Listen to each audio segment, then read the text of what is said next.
Fala aí galera, beleza? Eu sou o Thiago Dias, esse aqui é o Cyber Thiago canal e bora aí bater um papo sobre ficção científica, sobre esse livro aqui, A Cidade e as Estrelas, do Arthur C. Clarke.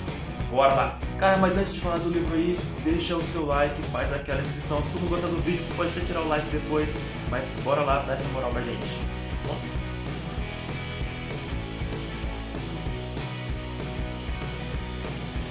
Bom, cara, começando a falar sobre o autor aí, ele foi um autor britânico, um escritor britânico de ficção científica e também um dos maiores divulgadores científicos do século XX. Ele era super visionário e já nos anos 40 conseguiu descrever o que seria um satélite artificial, que foi o que a Rússia lançou nos anos 50, famoso aí, Sputnik, aquela bolinha com um monte de perninha. Um desespero para os americanos na Guerra Fria, avançando aí a corrida espacial naquela época. Cara, Arthur C. Clarke era realmente um visionário e ele deixou isso muito claro em grandes obras como 2001, Uma Odisseia no Espaço, que depois virou um filme aí do Stanley Kubrick. Outra obra dele que foi premiada chamada A Estrela, que ganhou o prêmio Hugo. Ele foi realmente assim...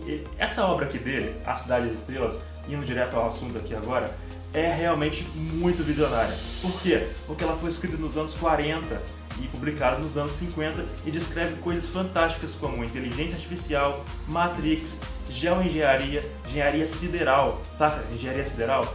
Tem aqueles vários níveis na escala, eu esqueci o nome da escala, que fala os vários tipos de civilizações que podem se desenvolver e que a nossa ainda é o tipo zero, mas tem aqueles outros tipos de civilizações e de acordo com como elas são capazes de modificar o ambiente do planeta ao sistema solar ou até a galáxia, elas têm outro nível de classificação.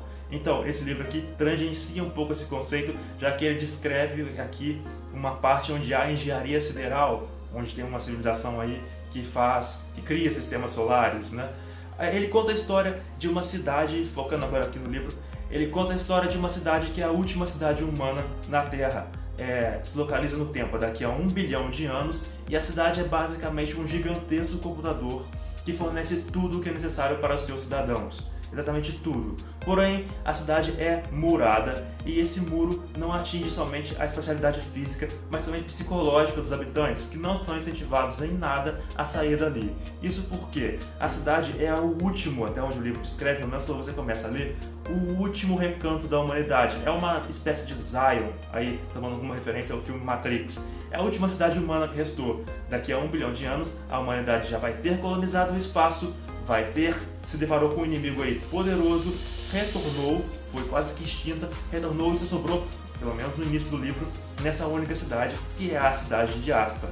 Que é, como eu já falei, é basicamente um gigantesco computador que fornece tudo, de moradia, alimentação, tudo. Só que é tudo tão informatizado, a tecnologia é tão avançada, que até os próprios corpos e os próprios cidadãos são informatizados. Você morre, você volta para o mainframe, data center da cidade. Então os próprios habitantes são digitais, assim, mas não é um digital como a gente tem hoje.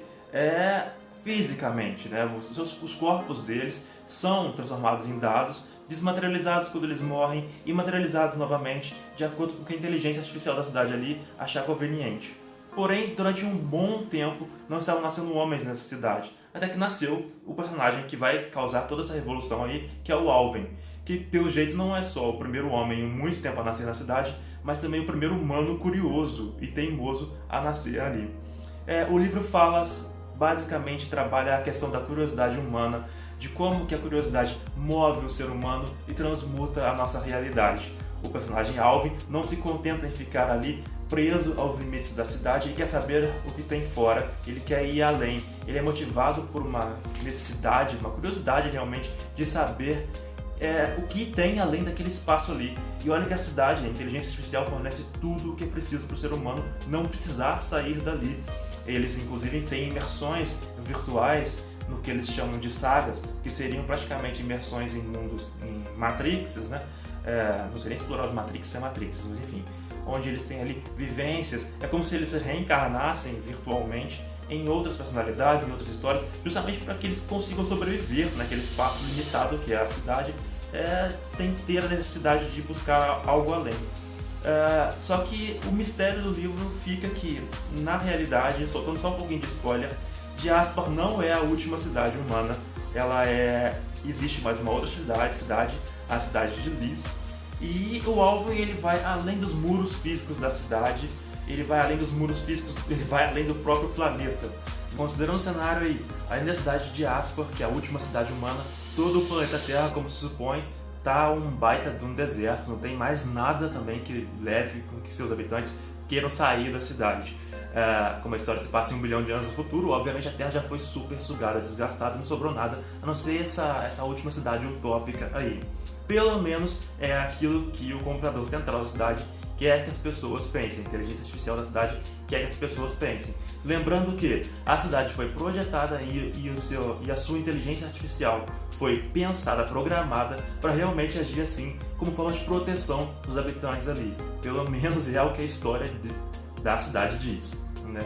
O Alvin aí, então, fica com a tarefa, devido à sua imensa curiosidade, de criar o movimento da história aí, por meio de querer sair da cidade e se mete em algumas aventuras que vão de vários encontros aí com outras coisas misteriosas. Descobre-se que Aspar não é a última cidade da Terra, e não é a única, tem uma outra cidade próxima ali, isso ele descobre por meio de uma passagem secreta na cidade. Então o livro tem mistério, tem um pouquinho de romance, tem aventura, descreve coisas de tecnologia que você não consegue pensar, como alguém nos anos 40, que não seja Einstein, imaginou, como engenharia sideral, nanotecnologia, imersão tecnológica. Então compensa, o livro é muito legal, é muito interessante, tem uns conceitos muito avançados para a época em que ele foi escrito, isso se torna mais fantástico.